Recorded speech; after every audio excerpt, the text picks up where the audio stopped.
ఢిల్లీలోని AICC head office లో కాంగ్రెస్ కీలక సమావేశం కొనసాగుతోంది. భేటీలో CM Revanth Reddy, deputy CM బట్టి విక్రమార్క, మంత్రి ఉత్తమ్ కుమార్ రెడ్డితో రాహుల్ గాంధీ, ఏఐసీసీ చీఫ్ ఖర్గే భేటీ అయ్యారు. ఈ మీటింగ్ లో ప్రధానంగా పీసీసీ చీఫ్ ఎంపిక, కేబినెట్ విస్తరణ, నామినేటెడ్ పోస్టుల భర్తీపై చర్చిస్తున్నట్లు తెలుస్తోంది. మరోవైపు వరంగల్లో నిర్వహించే రైతు కృతజ్ఞత సభకు రాహుల్ ని ఆహ్వానించే తేదీతో పాటు సెక్రటేరియట్ ఎదుట రాజీవ్ విగ్రహావిష్కరణకు సోనియాను ఆహ్వానించే తేదీ కూడా ఈ భేటీలో ఖరారు కానుందని తెలుస్తోంది. ఏఐసీసీ ముఖ్య నేతలతో రేవంత్, బట్టి భేటీకి సంబంధించి మరిన్ని అప్డేట్స్ సత్యం న్యూస్ రూమ్ నుంచి అందిస్తారు. సత్యం, డీటెయిల్స్ ఏంటి?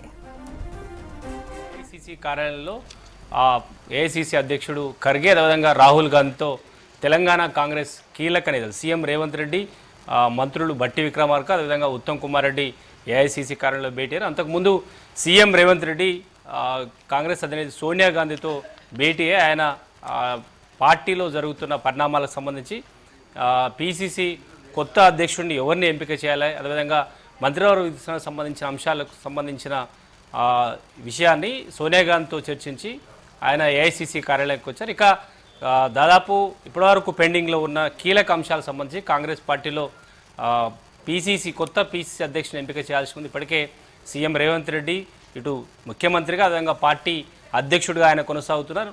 ఆయన గతంలో 2 సార్లు పర్యటన సందర్భంగా ఏఐసీసీ అధ్యక్షుడు ఖర్గేతో భేటీ అయ్యారు. ఆ భేటీలో తాను కొత్త అధ్యక్షుడిని ఎంపిక చేయాలని అధిష్టానానికి విజ్ఞప్తి చేసినట్టుగా చెప్పారు. ఇక కొత్త అధ్యక్షుడు ఎవరు అనే అంశం ఇంకా పార్టీ అధిష్టానం తేల్చాల్సి ఉంది. వాటిలో కీలక పేర్లు కూడా వినిపిస్తున్నాయి. వారిలో మహేష్ కుమార్ గౌడ్, అదేవిధంగా మధుయాష్ గౌడ్, అదేవిధంగా ఎస్సీ మాదిగకు సంబంధించిన కొత్త అధ్యక్షుని ఎంపిక చేయాలంటే సంపత్ను లేదంటే మరో నేతల ఇద్దరిని పేర్లు క్లియర్గా వినిపిస్తున్న పరిస్థితి. ఇక ఎస్టీ లంబాడి వారిని కూడా ఈసారి పీసీసీ అధ్యక్షుడిగా నియమించాలని ఒక డిమాండ్ తెరమికి వస్తే బలరాం నాయక్ పేరు కూడా పార్టీలో వినిపిస్తుంది. అయితే అధిష్టానం ఎలాంటి నిర్ణయాలు తీసుకుంటుంది, సామాజిక వర్గాల వారిగా ఎవరిని పార్టీ పీసీసీ అధ్యక్షుడిగా నియమించే అవకాశం ఉందనే అంశం ఇప్పటికే పార్టీ అంతా చాలా ఉత్కంఠగా ఎదురుచూస్తుంది. గత పర్యటనలోనే సీఎం రేవంత్ రెడ్డి ఢిల్లీలో 2 రోజుల పర్యటన సందర్భంగా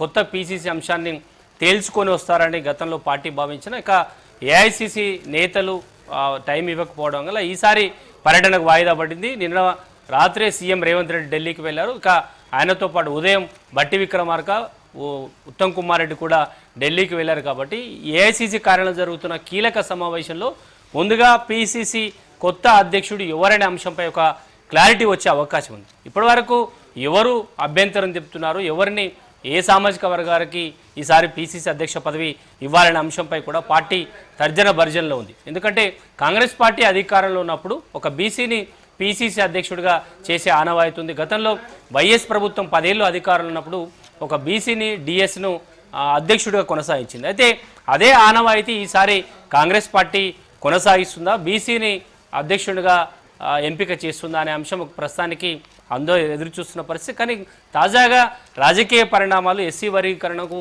బీజేపీ సుప్రీంకోర్టులో అనుకూలంగా వ్యవహరించడం, ఎస్సీ వర్గీకరణకు సుప్రీంకోర్టు అనుకూలంగా తీర్పు రావడంతో మాదిగ సామాజిక వర్గానికి సంబంధించిన నాయకుల్ని పీసీసీ అధ్యక్షులుగా చేయగలిగితే కాంగ్రెస్ పార్టీ మాదిగలకు అత్యధిక ప్రాధాన్యత ఇచ్చిందనే అంశాన్ని తెలంగాణ ప్రజల్లో తీసుకొచ్చే అవకాశం ఉంది. కాబట్టి కాంగ్రెస్ పార్టీ వ్యూహాత్మకంగా ఒక మాదిగ నాయకుడిని తెర మీద తీసుకొచ్చి ఆయనను పీసీసీ ప్రెసిడెంట్గా చేస్తే ఎట్లా ఉంటుందనే ఒక చర్చ ఇటీవల పార్టీలో జరిగినట్టుగా కాంగ్రెస్ పార్టీ నేతలు చెప్తున్నారు. ఇక ఎస్టీ సామాజిక వర్గాన్ని విషయానికి వస్తే పార్టీలో సీనియర్ నాయకుడిగా ఉన్న బలరాం నాయక్ను దాదాపుగా ఆయన పేరు ఫైనల్ అయిందనే ఒక చర్చ ప్రస్తుతానికి పార్టీలో సాగుతూ వస్తుంది. ఎందుకంటే బలరాం నాయక్ గతంలో కేంద్ర మంత్రిగా పనిచేసిన అనుభవం ఉంది. ఆయనతో పాటు పార్టీలో సీనియర్ నాయకుడిగా ఉన్నారు. సీఎం రేవంత్ రెడ్డితో పాటు కొంతమంది సీనియర్లు కూడా ఆయనకు అనుకూలంగా ఉన్నారు. కాబట్టి పార్టీ సామాజిక వర్గాల వారీగా బీసీకి ఇవ్వాలా, లేదంటే ఎస్సీకి ఇవ్వాలా, లేదంటే ఎస్టీకి ఇవ్వాలా, ఈ 3 సామాజిక వర్గాల్లో పీసీసీ అధ్యక్ష పదవి ఎవరికి ఇవ్వాలనే అంశంపై ఇక అధిష్టానం ఒకవేళ ఈ సామాజిక వర్గానికి ఇస్తే బాగుంటుందని చెప్పగలిగితే ఈరోజు జరుగుతున్న ఏఐసీసీ కార్యాలయంలో జరుగుతున్న కీలక సమావేశంలో ఈ అంశం ఒకవేళ క్లారిటీ వస్తే ఇక పీసీసీ కొత్త అధ్యక్షుడు ఎవరనేది మాత్రం ఈరోజు క్లారిటీ వచ్చే అవకాశం ఉంది. ఇక దీంతో పాటు ఇప్పటివరకు పెండింగ్లో ఉన్న మంత్రివర్గ విస్తరణకు సంబంధించిన అంశం కూడా ఇంకా పెండింగ్లో ఉంది. అధిష్టానం నుంచి గ్రీన్ సిగ్నల్ వస్తే సీఎం రేవంత్ రెడ్డి కొత్తగా ఆశావాహులు చాలామంది ఉన్నారు. ఎక్కడైతే జిల్లాల వారీగా మంత్రివర్గంలో స్థానం లేదో ఆయా జిల్లాల్లో భర్తీ చేయాలని ముఖ్యమంత్రి రేవంత్ రెడ్డి నిర్ణయం తీసుకున్నట్టుగా, లేదంటే క్యాబినెట్ కూడా ఖాళీగా ఉన్న జిల్లాలకు సంబంధించిన వాటిని వెంటనే భర్తీ చేయాలి. కాబట్టి 6 బెర్తులు ప్రస్తుతానికి మంత్రివర్గంలో ఖాళీ ఉన్నాయి. 4 బెర్తులు పూర్తి చేయాలి ఈసారి విస్తరణలో అనేది మాత్రం ఒక నిర్ణయం తీసుకున్నట్టు తెలుస్తుంది. అయితే అధిష్టానం ఎలాంటి ఈ నిర్ణయాన్ని అంగీకరిస్తుంది? ఉన్న 6 బెర్తులు భర్తీ చేయడమా, లేదంటే 4 భర్తీ చేసి మరో 2 ఖాళీగా ఉంచుకోవడం అనే అంశంపై అధిష్టానం ఒక సూచన చేసిన తర్వాత ముఖ్యమంత్రి రేవంత్ రెడ్డి ఈ నిర్ణయం ఈసారి మంత్రివర్గ విస్తరణకు సంబంధించి కూడా చాలా ఒత్తిళ్లు ఉన్నాయి ఇప్పటికే. ఎందుకంటే ప్రభుత్వం వచ్చి దాదాపు 7 నుంచి 8 నెలలు పూర్తి అవుతుంది కాబట్టి దాదాపు 6 బెర్తులు ఖాళీగా ఉంచుకోవడం ఇది కరెక్ట్ కాదని ఒక రాజకీయ వాదన ఉంది. అందుకే సీఎం రేవంత్ రెడ్డి వెంటనే మంత్రివర్గ విస్తరణ చేయాలనే ఒక నిర్ణయానికి వచ్చారు.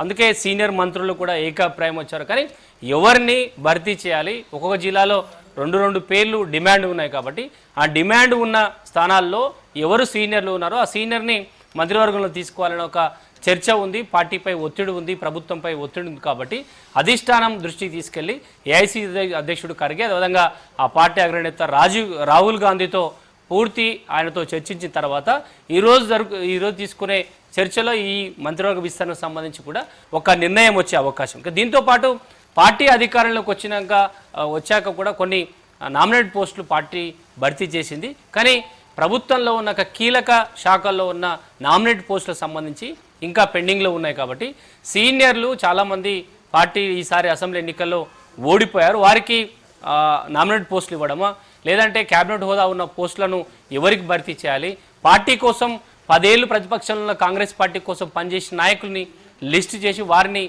నామినేట్ పోస్టులో ఇవ్వగలిగితే భవిష్యత్తులో కాంగ్రెస్ పార్టీ కోసం పనిచేసే వారికి ఈసారి ప్రభుత్వం అధికారంలో ఉంది, పార్టీ అధికారంలో ఉంది కాబట్టి పదవులు ఇచ్చామనే ఒక భావన కాంగ్రెస్ పార్టీ నేతల్లో కల్పించే అవకాశం ఉంది. కాబట్టి ఎవరు అనే అంశాన్ని ఇప్పటికే సీఎం రేవంత్ రెడ్డి పార్టీకి లిస్ట్ ఇచ్చారని ఇప్పటికే పార్టీలో చర్చ సాగుతుంది. కీలకంగా పనిచేసిన నేతలకు వారి కీలక పోస్టులు ఇవ్వాలి, నామినేట్ పోస్టులు ఇవ్వాలనే అంశం ఇప్పటికే పార్టీ ఒక నిర్ణయానికి వచ్చినట్టుంది.